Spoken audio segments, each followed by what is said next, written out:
So Carson is a very interesting young man. From the time that he was born prematurely, he's always been a very complex, curious, interesting young man. He's very active in Boy Scouts, loves to camp, loves to be outdoors and do things in that space.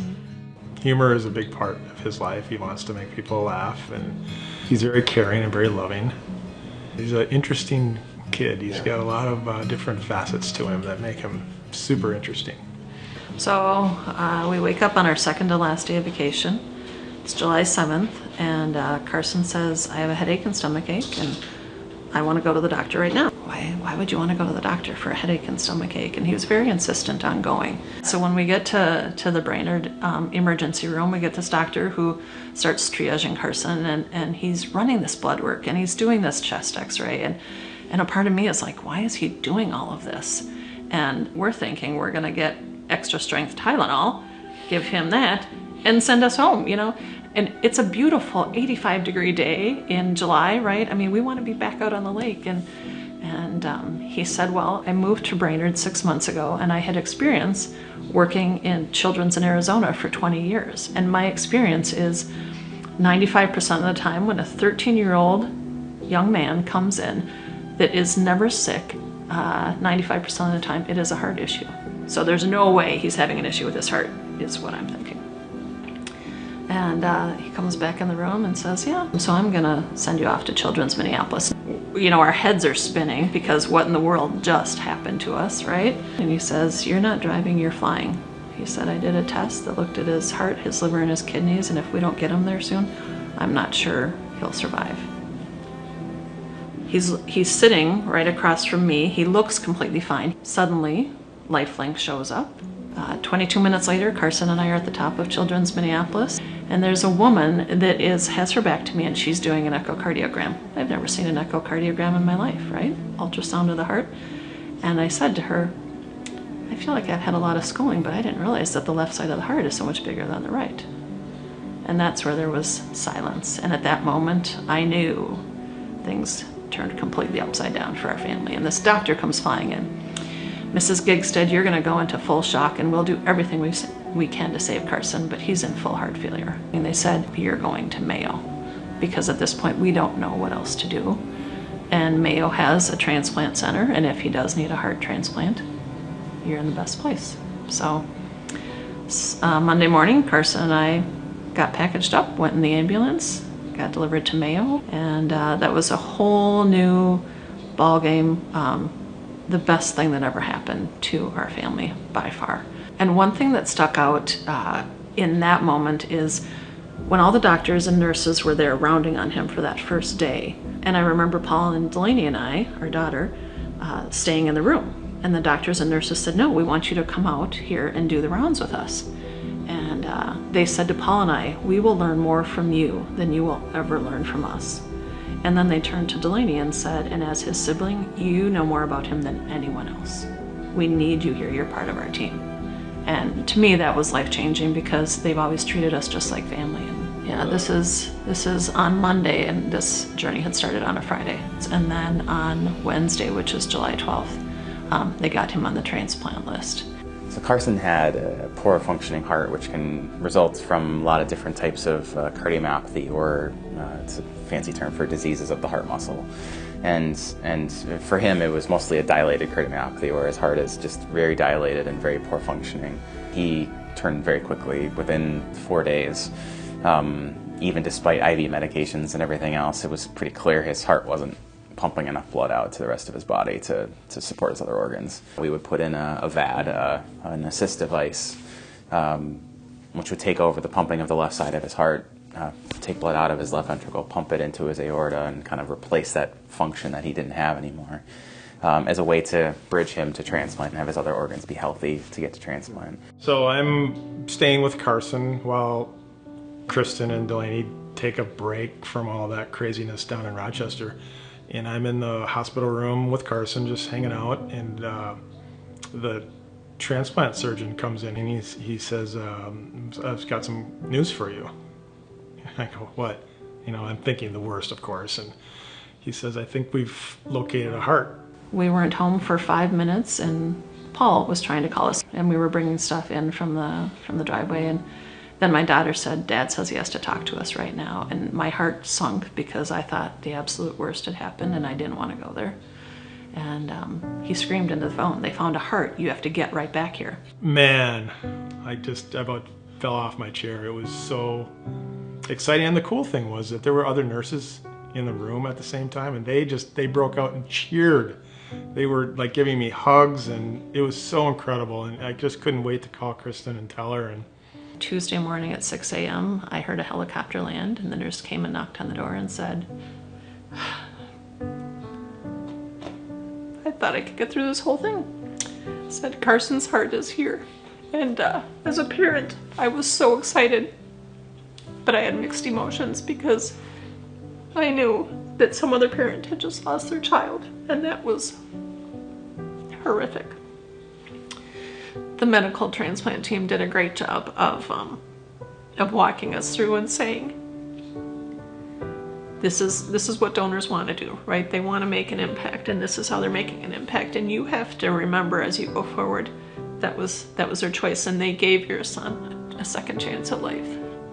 And so they went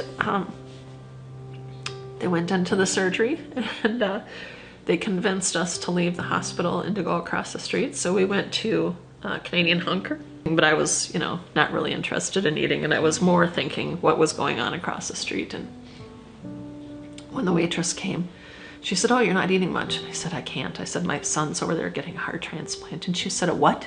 She comes back with this bag full of cookies and cakes and desserts, and she was like, bring it to the medical team, bring it to anybody else that's sitting in the waiting room. Just the kindness of people in Rochester has blown us away. After Carson's heart transplant, and as we got to know the donor's family, months after the transplant, Amanda, who's Carson's donor, her mom shared the story with us that when LifeSource is working with them to take these beautiful parts of Amanda that she's sharing with other people, that they, as they're ready to take her for surgery to do all this, they have the family surround her in the hospital bed, and then the LifeSource reps are there, and they go around the room, and they start with, the left kidney, for example, is going to a gentleman in Pennsylvania that's 52 years old.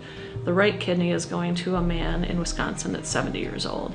And they go around, and then the last organ that they talk about is the heart. And Tina tells about how they got to, and the heart is going to a 13-year-old boy from Minneapolis. And she said in that moment, she fell to the floor and lost it. And she's telling me this story, and she knows she's losing her daughter, and she's crying for me because she can't fathom how a 13-year-old boy would need a heart. And just a powerful testament to people and the goodness that has surrounded us. So we ask all of our patients to stay in Rochester for 3 months after a heart transplant, because that's the biggest risk time for you can have heart rejection, and that's where Ronald McDonald House comes in so critically, because these families need a place to stay and support during those, especially during those 3 months. And we got a call from Ronald McDonald House, and it was from Kayleen, and said, Kristen, can you and Paul come over at, this afternoon at 4 o'clock and meet with me? And I'm sure we looked shell-shocked, right? Because we not only have this heart transplant recipient, but now we've got to find a place to live for 3 months. Kayleen was so kind and walked us through everything. And I remember thinking, how did we get so lucky, right? I remember saying to Paul, turning to him and saying, we've got to go to Target after this and get shampoo. I don't have any deodorant. I need to get a blow dryer. And Kayleen's like, no, we've got that all covered. And I'm thinking to myself, how can you have that all covered, right? And then she asks me about things about Delaney and Carson. What are their interests? What are their likes? And why is she asking me these questions, right? And suddenly a volunteer walks in with these 2 beautiful fleece blankets that are based on likes of what they have, right? So Delaney's was butterflies and Carson was Star Wars. And they have these fleece blankets that volunteers, somebody else had made, that they are now giving to my children. It just, the kindness continues to come, and I feel like we're in a foreign world. It really felt like that. And they bring us up to our room, and I remember the relief, like thinking, I had no idea how we were going to do this because my husband couldn't work. I couldn't work. We knew we wouldn't have that income coming in, and trying to figure out how we were going to afford that financially had just put me into a stress zone that I can't even tell you. And then she gives us a tour of Ronald McDonald House. And I'm like, where did this place come from, right? This is like Disney World, really. I mean, and they've got the kindest people that work there. The things that they did to make things fun, like when Carson eventually came back to Ronald McDonald House, they had a video game room, right? I mean, for a kid that's a 13-year-old, it was magical.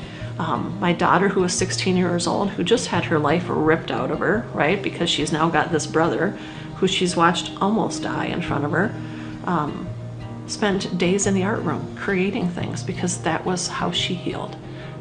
So many different ways and things that they did that allowed us to heal as a family while we were in this 3-month period that was unexpected for us to be there, but it was a gift. So the Ronald McDonald House to us is a critical link between what we do in the hospital and in the clinics, and then the families getting home. And they need a place. They need somewhere to be. They need support.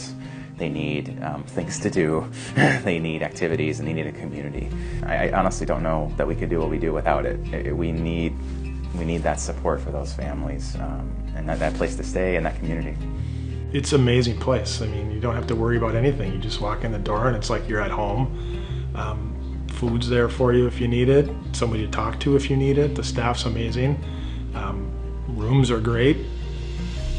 The big dinners they would do, then when the community would come in, it's a giving place. It's an amazing place. They made the most difficult experience in the world that I think we will ever go through the most beautiful thing in the world.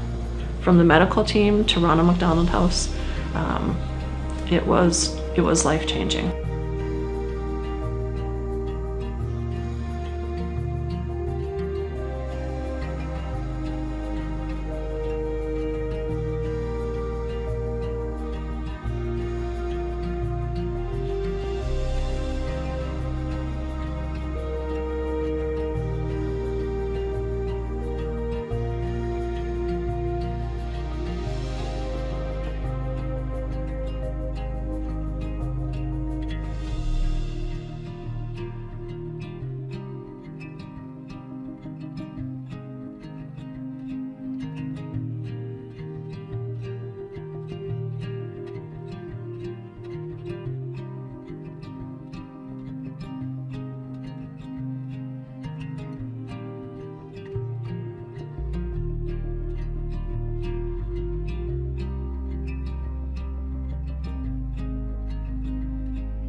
I was in renewing my license maybe a year after Carson's transplant.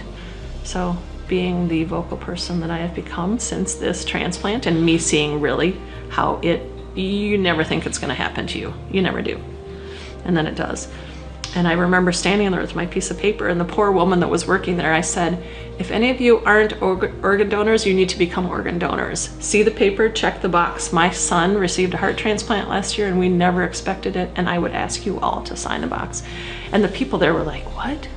Your son had a heart transplant? I'm like, yes, and it saved his life, so please check the box. So it's an important thing.